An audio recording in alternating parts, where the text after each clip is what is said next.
Alrighty, and welcome back to some more Magic Arena. Today we're going to be doing a little bit of mana burning, I imagine. We're going to be playing a list that wasn't originally going to be a mana burn deck, but it turned out to be a good deck that was bad. So that's what we're going to be doing. We're playing standard best of one today, and we're going to be playing around with Necronomicon. This is a Dimir Zombies list built around the card Necro Duality.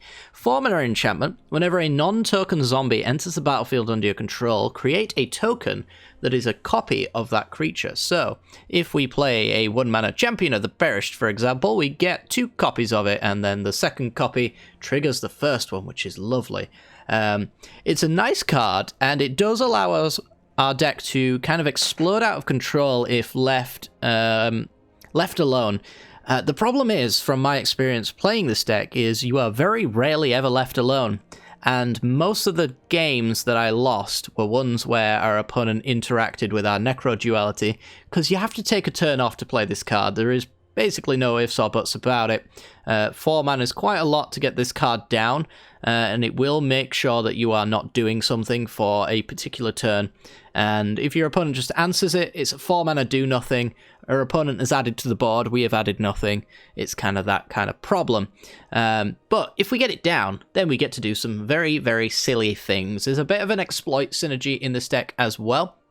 We got a lot of cards that care about it, thanks to Crimson Vow. We've got like Overcharged Amalgam, which is a 4-mana 3/3 flash zombie with flying and exploit.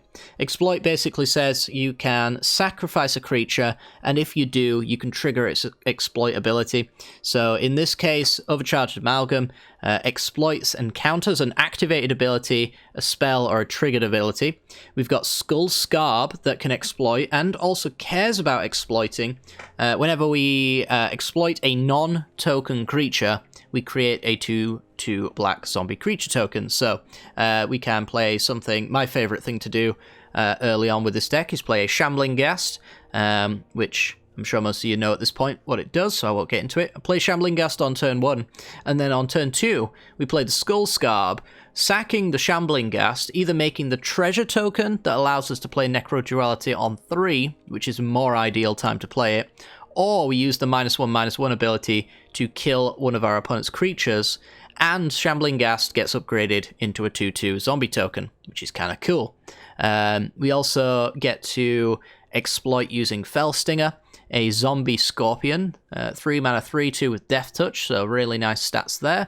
It exploits, and when it does, it gets to sign in blood, essentially, drawing 2 cards and losing 2 life. We can target our opponent if they are close to death, otherwise we'll be targeting ourselves, but we've got to be a little bit cautious about that, because we do lose a lot of life with this deck, and we don't gain any life. We've got Infernal Grasps here as a little bit of removal. That also loses us 2 life in order to use it, but we're leaning more into the Priest of the Haunted Edge this time around. This is a zombie cleric, so it will trigger off Necro Duality and give us 2 abilities with it. It's a 2-mana 0/4, so a pretty decent blocker in the early game, and then we can also sacrifice it to create a -X, to give -X/-X to a creature equal to the number of snowlands we control. So we've got a snowland basic pile here, and then we've got our Shipwreck Marsh and our pathways just to tidy things up. But we kind of hope for a decent mana base with some snow-covered islands. It's a little bit hit or miss, honestly, with the Priest. But I don't know. Early game, it's a decent blocker, and it can also get rid of some early game creatures as well. Even a -2/-2 is quite effective against a lot of decks, so it's nice nonetheless, and blocks quite a lot of things in the format.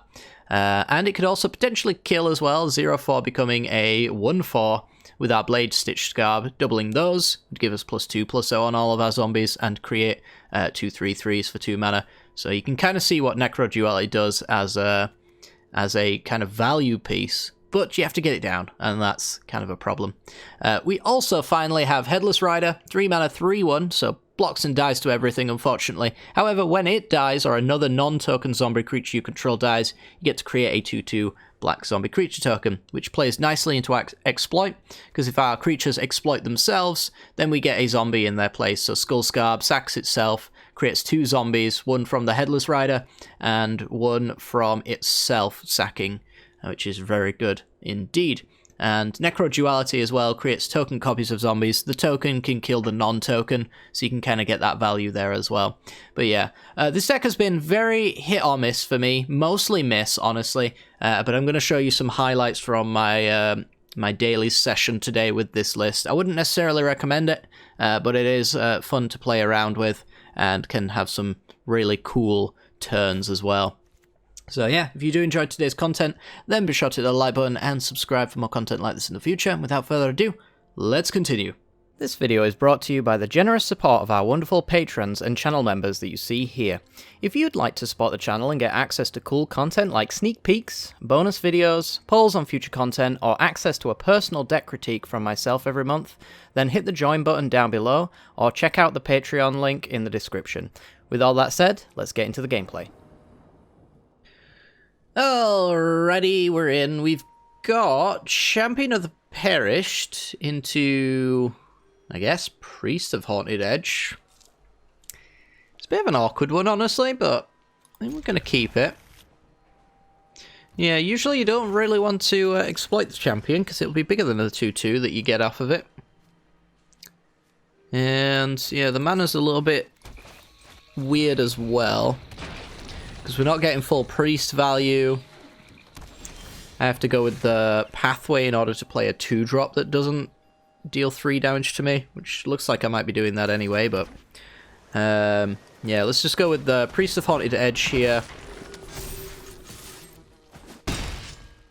Perhaps sack it to the Skull Scarb in order to get 2 triggers on the champion, so we have a 4-4 attacking. So it looks like we're up against mono green, so the bigger the champion, the better. Really want to get it out of range of Blizzard Brawls. Yeah, I mean, looks like we are indeed going to pick apart our life total here. And Sculptor of Winter is unfortunately a point away. I think our opponent had to take that risk that we would not have a Snowland here for the Priest. I can't take the chance that our opponent doesn't have Blizzard Brawl, so we're going to sack the Priest here to get another zombie to get a 4-4. That way land Blizzard Brawl isn't going to be able to kill it.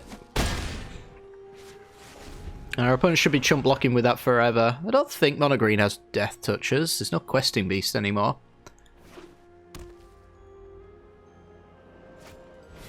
Sculptor of Winter can tap to get a 2-2 in play, I guess. Or a 2-mana play. It's going to be a 3-3 at this stage, right? Ranger class. Alright. 4 power in play. All I need to do is play a zombie. So here I'm gonna, I think, Fell Stinger, sacking Skull Scarb, I want to say. Reason being, because I've got the Agadeem's Awakening here that can bring it back. And I want the Death Toucher, I think, is kind of valuable. Necroduality. The Overcharged Amalgam's huge as well. Let's get in with our 2-2. I want to get our opponent chump blocking as soon as possible. I mean, let's see what they do here. I kind of feel like they might actually chump. I'm happy with a trade on either of these creatures, but I think the chump's the most likely, yeah. I need a blue source for the Amalgam, but I can go Necroduality instead, so we can get some extra value there. Old Growth Troll. Yeah, this is the sketchy bit. This is where we're getting towards our opponent being able to double block the Champion of the Perished. I'd rather that not ever be an option.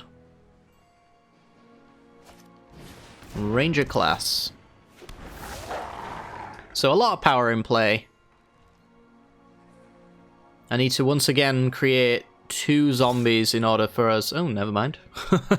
Yeah, I'll block here. Headless Rider only cares about non-tokens getting destroyed. That's kind of huge. Our opponent double blocks, I Infernal Grasp in response. And then I can bolt myself, play Headless Rider. This seems like the plan. Let's leave this zombie token back, because that one doesn't profitably trade with the old growth troll. So they got double block possibilities, or they can single block some stuff. Yeah, sure. Works for me. They get their aura. And I think we're going Necro Duality. I'm pretty sure we're keeping the Agadeem's Awakening. Thanks.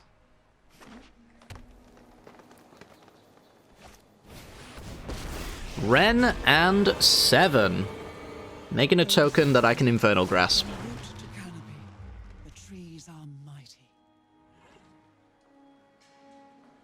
That means that we can kill Ren and 7, so that's nice. They could have Blizzard Brawl here, though. Otherwise, maybe it's just untap a land, level up Ranger class, or I think the Old Growth Troll that I'm not going to highlight because I don't think they've noticed it's there. I think that could also make a 4/4. Really need this Amalgam live. Oh, they've noticed. Alright, now I get to look. Yeah, 1 and tap. Oh, so the land has to tap as well. Never mind. I guess actually they can do that, right? Yeah.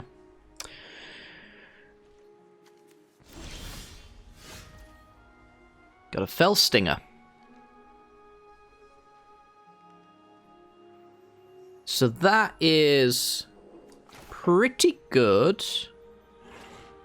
Can do Fell Stinger. Create 2 of them. I think I'm keeping both of them and getting rid of the zombie token. Because they do have the create the 4/4 option available, I'm pretty sure. If I read that card right, which is easily a possibility that I haven't. Let's draw some cards. Shambling Ghast is okay. I want the land. So let's sack the non-token.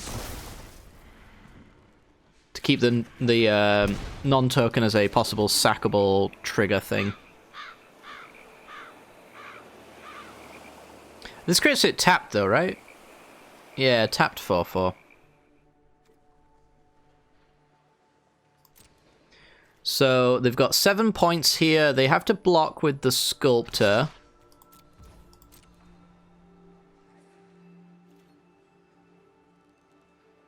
Which is fine.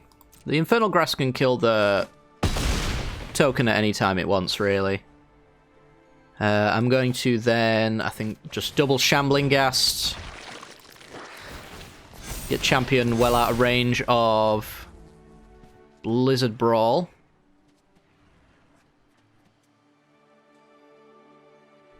And we have Amalgam now as well. It's going to level up. I've got a Death Toucher, so any swing is a lethal block. They've got the Face the Saving that I can Infernal Grasp if that's their plan on defense. Ren is a -3 for the Tree Folk. So they have to tick up first. Yes, 1 land, and dumps the Seeker's Chariot. I'm sure that's exactly the kind of card that they really wanted here. The Seeker's Chariot copying the Tree Folks is kind of like their biggest combo for long games. It's looking good, and it's looking good based off of just having a very large champion. So I guess that's the kind of card you really, really want in this matchup.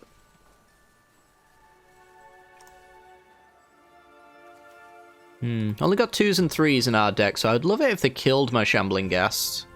So then I can get an X3 Agadeem's Awakening for full value.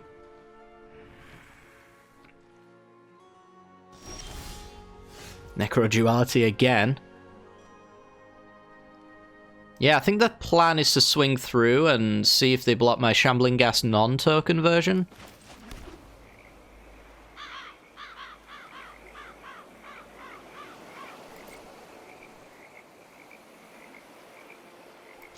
Yeah, I'm pretty sure I can't lose by doing the all attack. Because I have so many blockers, I've got double Headless Rider, so that's 4 3-1s. Kill my Shambling Ghast. Do it. Do it. Nope. Okay. Fine. Opponent would like to die. I guess they couldn't have really blocked the Shambling Ghast then in that case, but I was kind of expecting them to suit up the Faceless Haven as well. But there you go. Pretty sweet. And on to the next one. Alrighty then, we're in and basically got a 4-lander with a curve. It's a curve. I'm going to keep it, I think. We got some Skull Scarbs. Oh, we got the Necro Duality. Okay. I'm so glad that we kept this. So I think we're going to go 1 Agadeem as a land. We might see ourselves using this one as a spell the longer this game goes on. Blade Stitch Scarb. So I could play this Scarb with the intention of Fell Stinging it, or even Skull Scarbing it. Yeah, I guess so. This is a 2-3. It's a pretty decent body, honestly. It's got that Hot Bard, and we don't really mind it dying as such.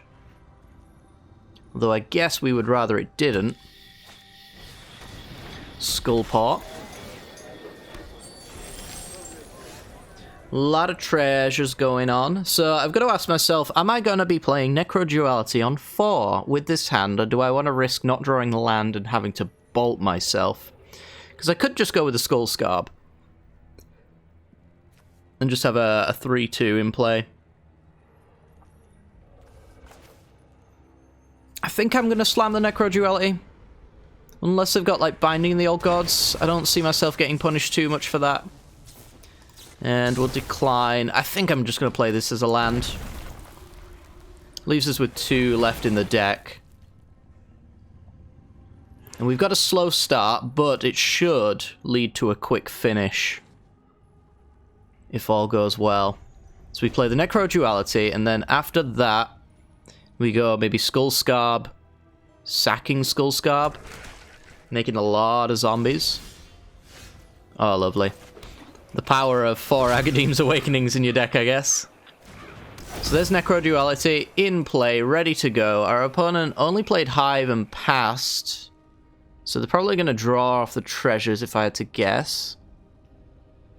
It's been a little while since I played some Standard, so I don't really know specifically what this deck is planning to do, but I can guess based off of what it's currently got that it is going to be, yeah, a Golgari mid-rangey control kind of style deck. Ha ha ha, joke's on you, I have 2. What do you do now? This is big finishers. What are its big finishers going to be? Maybe Toxrill? As the treasures, yeah, the treasures can produce the blue mana. I think a Toxrill would be very, very, very, very, very bad for me. We'd need an Infernal Grasp at some point. So I'm hoping we find that off the Fell Stingers. Yeah, it looks like our opponent's planning to sweep the board, so we're just going to block. Or maybe they're just going for the Toxrill here because it kills my Skull Scarb. Yeah.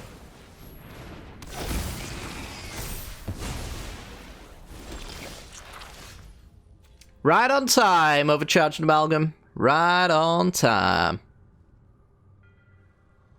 So this is end step. So if I played my Fell Stingers, I would have some value for the time being. So we're going to go with Fell Stinger. Making a copy of Fell Stinger. Sacking the token Fell Stinger. I think we're sacking both of them, honestly, because I really need to find the answer to Toxrill sooner rather than later. The Fell Stinger. Well, I could do Shambling Ghast that dies. It doesn't get me any closer to doing a thing. Yeah, a bit of a weird one, but I think I'm passing here. Maybe the mana matters, but the mana that I generate off of this is also at the cost of producing death-touching creatures for our opponent. Or slugs in this case. Yeah, they get another slug. I honestly don't know how we can win this one if we don't find the removal. They get to learn, grab a containment breach, kill the Necro Duality, and that has to just be game. I don't really see us winning from here. Like, now we get an Infernal Grasp if we're lucky, which we are not. We kill the Toxrill, but we're left with very little. Yeah,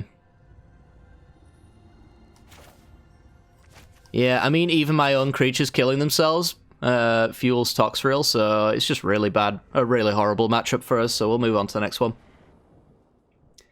Alrighty, we're in. We've got a good start with Shambling Ghast and Skullscarb. Hopefully Shambling Ghast can kill something good. Otherwise, the treasure to get the Necro Duality down nice and early is also very nice. Probably will lean into doing that rather than anything else, honestly. So let's get this down on blue. Oh, missed a point of damage. Perhaps I would have lost out on the treasure, though, by not just going straight for it if they had to play with fire, for example. And I mean, we're going for it. We're getting this Necro Duality down, I think. It's not playing around Dwari's Disruption, but they didn't have it, so pretty good there. We can play another Necro Duality if we like. So they might have a Divide by 0 here, which would be annoying. Looks like they do. Yep. We've not managed to find a matchup where our opponent can't perfectly counter our game plan, so it's safe to assume the worst all the time with this deck. Let's replay it and swing for 4. I might still win this game just because our opponent is too busy dealing with an enchantment that's doing nothing. The Celestus. Get a land drop. And I think rather than going greedy with the other Necro Duality, we're going to force our opponent to interact with our board. So we can go digging for cards, see if they've got a sweeper or anything like that. The Headless Rider, though, does give us back quite a lot of zombie tokens, so a sweeper on its own is just not going to do it. And that will be a win for us. Smoldering Egg.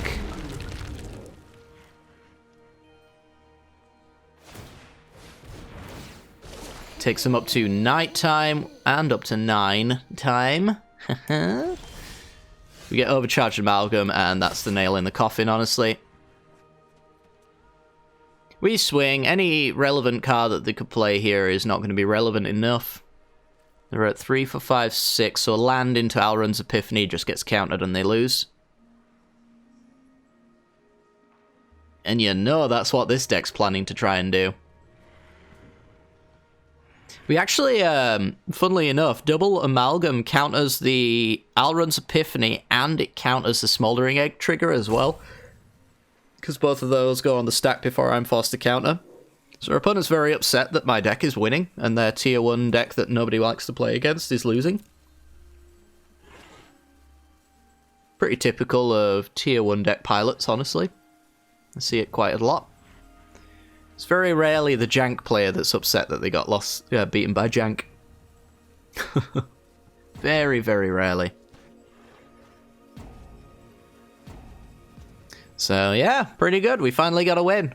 It wasn't really the win that I would have hoped for, but it was a nice aggressive turn. I guess it says quite a fair bit about the game plan here. Should note that I actually haven't even once seen the champion of the perished. Oh, our opponent came back. Alright, fair enough. Expect you to come back, opponent. Maybe they're like, oh wait, I have an Alrund's Epiphany.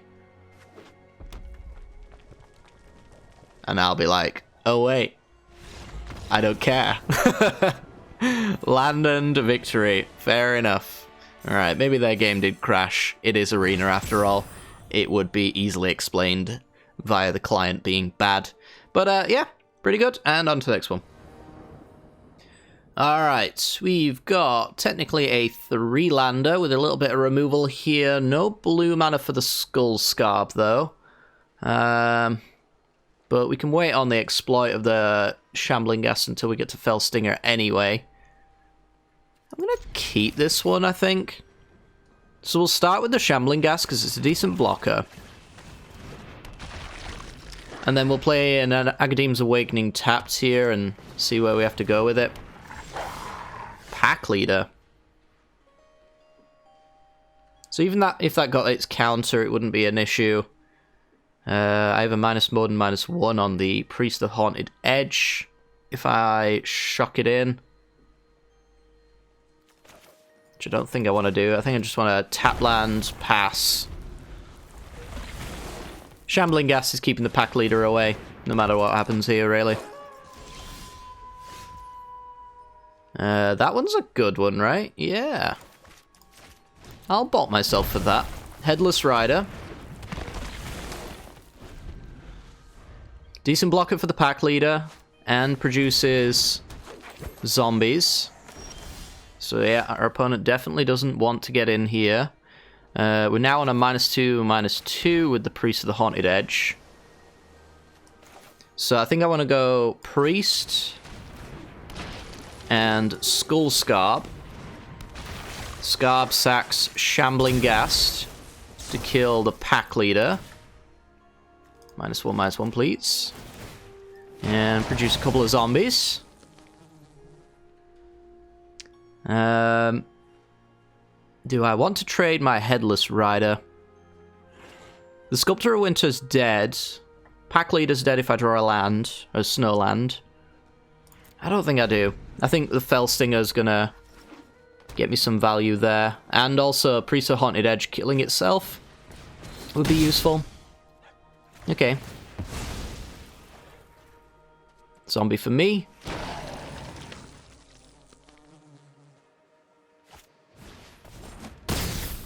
Okay. No zombie for me there. And opponent trades with the Sculptor. I'll take that. Hit me for 5, I hit them for 6. Oh, baby. Give me that Necro Duality. Opponent's kind of far behind at this point. Ubenwald, Oddity. Sure, that's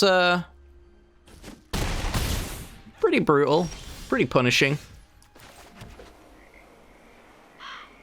Got to ask ourselves, how do we do this now? Because I can't Fell Stinger twice, because Infernal Grasp is dealing 2 to me. It's not legendary, right? And it takes 7 to do its thing. It definitely needs to die. I feel like I'm going to 1. But another Oddity is a problem. So I need to be able to block most of the damage. I think I'm going to go with Skull Scarb attack into Fell Stinger. Make a Fell Stinger copy. And get rid of the Skull Scarb to go to 1. Very risky. But not do anything here. And now I've got a nice blocking force. I wish I could say I had a nice hand, but it's not the case. Alright, 1 Fell Stinger down. I have to block with another. Pack Leader, sure. Liberator, I hate you. Block to not die. There's a Shambling Gas. You get a little bit of value before Necro Duality bites the dust. Again, have to always keep open mana to block the Oddity and everything in play. So can I even really afford to attack? I need 4 points to block. So it could be these 2. I can swing in with 1. I think I can swing in with 1, really. Oddity block. Yeah, I can't really afford to, can I? There's no reason why they would even bother blocking there, so... Alright, that's very spooky. But they pass. We completely whiff, giving our opponent plenty of time to recover. This now does lots of stuff. Doubled and doubled again. Alright, that's a solid top deck for them. So now they can start swinging and drawing cards. I'm forced to block at all times. This gets an attacking trigger. Alright, this thing can get trampled, right? Yeah, so that needs to die. I guess I'll do this and this to get treasures, just in case we get, like, Agadeem's Awakening. I don't even know if that would make a difference, but... I guess that's the plan. This has got a destroy artifact and enchantment trigger. She's keeping them around. So treasure, treasure.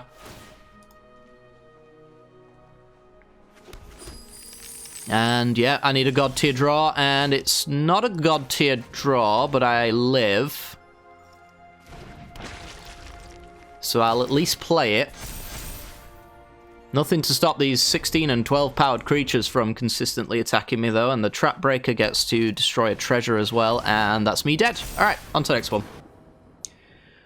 Alrighty, turn 1 Shambling Ghast, turn 2 Scarb. I'm pretty sure I've always kept that hand, and it's always done me quite well. I think the more aggressive this deck gets, the better. Ugh. Hopeful Initiate gets training, so whenever it attacks with a creature with bigger power. That's very annoying. So our opponent gets a Rally of the Ranks to pump them out of range of Shambling Ghast nonsense. I'm definitely swinging for 1. That to me is a given. My question is, am I playing Shambling Ghast or Skull Scarb? And if I play Scarb, am I exploiting? I think I'm exploiting. Yeah. Because if we get land, I can also just do Ghast plus Scarb, but I guess it needs to be a black sauce to make that happen. Either way, though. We do have a treasure, so I'm lying. There are many options available to us. I'm going to not do anything here for the potential to Necro Duality next turn. Brutal Cathar for our opponent. Gets rid of the zombie token. Okay. I guess that makes sense. And so this is punishable by Skyclave Apparition. Otherwise, what am I really doing? I'm going Shambling Ghast, Skull Scarb, I guess. Making another treasure. I guess that's not bad. But I could do that next turn regardless of whether Necro Duality sticks around, and then this comes with a superb amount of upside. Either way, I know I have to do something because of Brutal Cathar. Let's hope that they don't do nothing here. Right, they got the Adelaine. It's fine. Do a bit of training. Training, it needs 2 counters, I believe. So I'm only going to get, like, 1 good use out of it, I guess.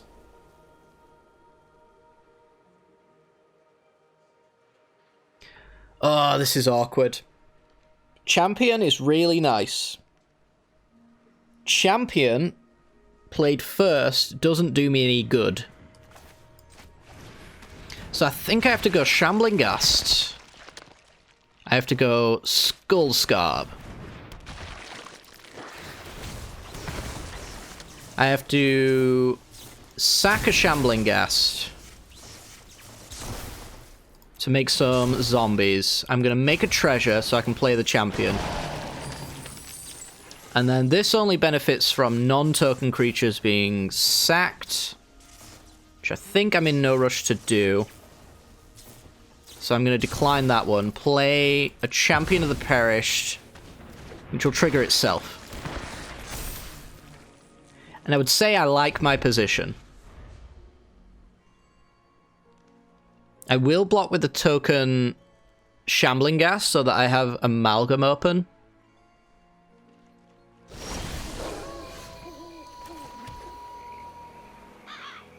And I think that's just the plan. Opponent can kind of punish me a little bit. If they swing in with a team, I guess I could punish that though as well, because the amalgam counters triggers, so hopefully Initiate can remove its counters and I can say no. I partially wonder whether or not I should amalgam regardless, because it's 6 points that can go over the top. And it pumps up Champion of the Perished as well.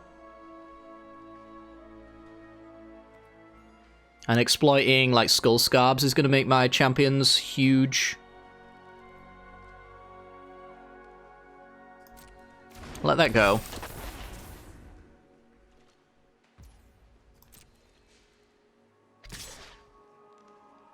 Adelaine's getting in.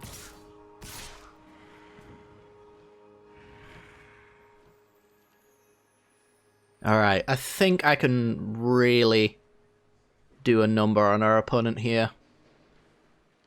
They've only played one spell, so it should be noted that the Brute is going to come back around and then Banishing Light something. Is it only creatures? Yeah, it's only creatures. So our opponent gets a training thing here, which I can counter.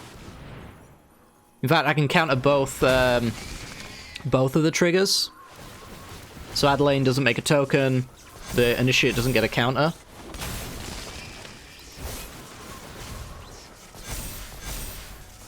So I'm going to exploit. I honestly want to say Skull Scabs, because it's going to make a lot of tokens. And our opponent is going to concede. Yeah, we get 3 tokens, then 2 tokens, so 5 2/2s. Which is really nice by doing that, and then these get +5/+5. I get too many tokens for our opponent to do anything. They don't get their counter, they don't get their token, they don't get their counter. And then I just block the living crap out of all this stuff. And my board is too huge for them to do anything about. I guess they could, you know, Brute one Champion of the Perished out of the way and it's a token that doesn't come back, which is kind of annoying. But the board state itself just says all it needs to say, I think, about this game. So, pretty sweet. On to next one. Alright, on the play with a Shambling Ghast into Skull Scarb, our best possible start. We're going to keep this one. We've even got a overcharged Amalgam as well, which appears to be castable, so maybe we can interact with our opponent in a meaningful way. That's the hope, at least. Opponent mulls down to 6, and we say go. Shambling Ghast for them. Alright. I think what I'm going to do is sack the Shambling Ghast. And I want to kind of go for treasure. Yeah, I mean, if I kill the Shambling Ghast here, there's a good chance it's mono black and I'm helping them by killing their Shambling Ghast. So I really don't want to open that up as a possibility. Necro Duality is huge here. That should be very solid in this matchup. I can swing like this, I think, safely. I'm pretty sure they're going for treasures, though. So I give them access to a 4-drop that could be pretty good, and I don't have my Amalgam open to counter it. That's the only risk that this line takes. So let's see what they've got. They just pass. Honestly, that can be punished. That's fine. We can swing for 4. I don't think I have any intention of interacting if they try to remove my creatures here. I think Amalgam just wants to come down here and kill any possible threat. Like so. So I'm gonna sack the Scarb here, I think. So I get to keep my flyers. And counter the Goldspan Dragon. Decline this. Get Shambling Ghast. We're gonna play Shambling Ghast. Swing with the team. Pretending to hold up an amalgam, but not really. And I'm pretty sure there's not really a good line here they can take. I've got an X2 Agadeem's Awakening, X3 if I draw a land. So a sweeper could be so much worse. And yeah. Pretty sweet. Even an X2 is Shambling Ghast and Skullscarb, and Skullscarb sacks the Shambling Ghast and makes a zombie. Or makes 2 zombies, actually, because of the Necro duality there, so yeah. This deck feels so much better when it's an aggro deck. I kind of almost think that Necro duality is just an excuse to be slower, and that makes it too slow for this format. That's the impression I've got, because every single win we've got has been like 3 minutes long, and every single loss has been a dragged out 15-minute game. So, yeah, I don't know. Either way though, guys, that's going to do it for today's video. Again, I don't really recommend playing this deck, but that is the nature of mana burn. It is going to lose more than it wins, but it does do a cool thing. So if you like the cool thing, then I guess I can recommend playing this deck because it is kind of cool. But yeah, it certainly can't keep up with the big boy format cards. You know, the mono greens will stomp over you, the mono whites will stomp over you. Anything that interacts with your board state basically stomps you, so yeah. It's a disappointing deck that does a fun thing. Mana burn! Woo! Make sure to like and subscribe though, and I'll see you all next time. Ta-ta.